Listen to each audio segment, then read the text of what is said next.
Shri K P. Unnikrishnan. മുതിർന്ന കോൺഗ്രസ് നേതാവും മുൻ കേന്ദ്രമന്ത്രിയുമായ ശ്രീ കെ.പി. ഉണ്ണികൃഷ്ണൻ 2026 മാർച്ച് 3 അന്തരിച്ചു.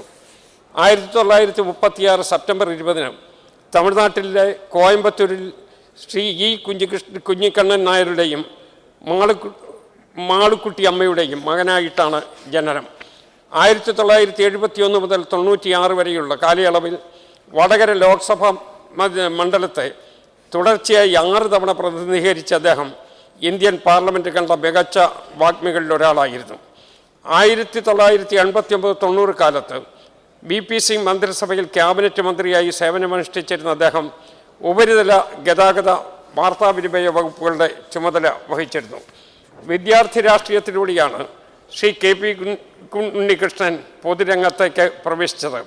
ചെന്നൈയിലെ Madras Christian college, presidency college, government law college എന്നിവിടങ്ങളിൽ നിന്നായി വിദ്യാഭ്യാസം പൂർത്തിയാക്കിയ അദ്ദേഹം റാം മനോഹർ ലോഹ്യയുടെ സോഷ്യലിസ്റ്റ് ആശയങ്ങളിൽ ആകൃഷ്ടനായിരുന്നു. 1960കളിൽ അദ്ദേഹം ഇന്ത്യൻ നാഷണൽ കോൺഗ്രസിൽ ചേർന്നു.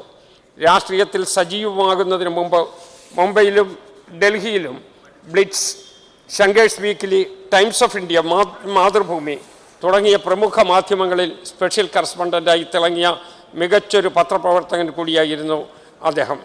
ശ്രീ വി.കെ. കൃഷ്ണമേനോൻ്റെ അടുത്ത അനുയായിയായിരുന്ന ശ്രീ കെ.പി. ഉണ്ണികൃഷ്ണൻ പിന്നീട് കോൺഗ്രസ് യു, കോൺഗ്രസ് എസ് പ്രസ്ഥാനങ്ങളുടെ അഖിലേന്ത്യാ ജനറൽ സെക്രട്ടറിയായി ദേശീയ തലത്തിൽ പ്രതിപക്ഷ നിരയെ നയിച്ചു. 1995 അദ്ദേഹം മാതൃസംഘടനയായ ഇന്ത്യൻ നാഷണൽ കോൺഗ്രസിലേക്ക് മടങ്ങിയെത്തി. സജീവ രാഷ്ട്രീയത്തിൽ തുടരുമ്പോഴും പുസ്തകപ്രേമിയും എഴുത്തുകാരനും സാംസ്കാരിക നായകനുമായിരുന്ന ശ്രീ ഉണ്ണികൃഷ്ണൻ രാഷ്ട്രീയ സാമൂഹ്യ വിഷയങ്ങളിൽ ആഴത്തിലുള്ള നിരവധി ലേഖനങ്ങൾ അദ്ദേഹം രചിച്ചിട്ടുണ്ട്. വിദേശകാര്യ വിഷയങ്ങളിലും നയതന്ത്രങ്ങളിലും അദ്ദേഹത്തിനുണ്ടായിരുന്ന അവഗാഹം ഐക്യരാഷ്ട്രീയ സഭ ഉൾപ്പെടെയുള്ള സമുന്നത അന്താരാഷ്ട്ര വേദികളിൽ ഇന്ത്യയെ പ്രതിനിധീകരിക്കാൻ അദ്ദേഹത്തിന് അവസരം സൃഷ്ടിച്ചു. കേന്ദ്രമന്ത്രിയായിരുന്ന കാലത്ത് അദ്ദേഹം നിർവഹിച്ച ഏറ്റവും വലിയ ദൗത്യങ്ങളിലൊന്ന് 1991 ഗൾഫ് യുദ്ധകാലത്തെ ഇടപെടലായിരുന്നു. സജീവ രാഷ്ട്രീയത്തിൽ നിന്ന് പിൻവാങ്ങിയ ശേഷവും ഡൽഹിയിലെയും കേരളത്തിലെയും ബൗദ്ധിക സാംസ്കാരിക സദസ്സുകളിൽ സജീവ സാന്നിധ്യമായിരുന്നു.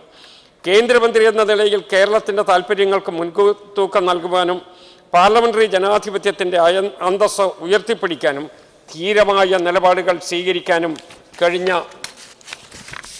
അഗാധമായ അറിവും ഉന്നതമായ ജനാധിപത്യ ബോധവും പുലർത്തിയ ഒരു മഹാനേതാവിനെയാണ് കേരളത്തിനും ഇന്ത്യൻ രാഷ്ട്രീയത്തിനും നഷ്ടമായത്.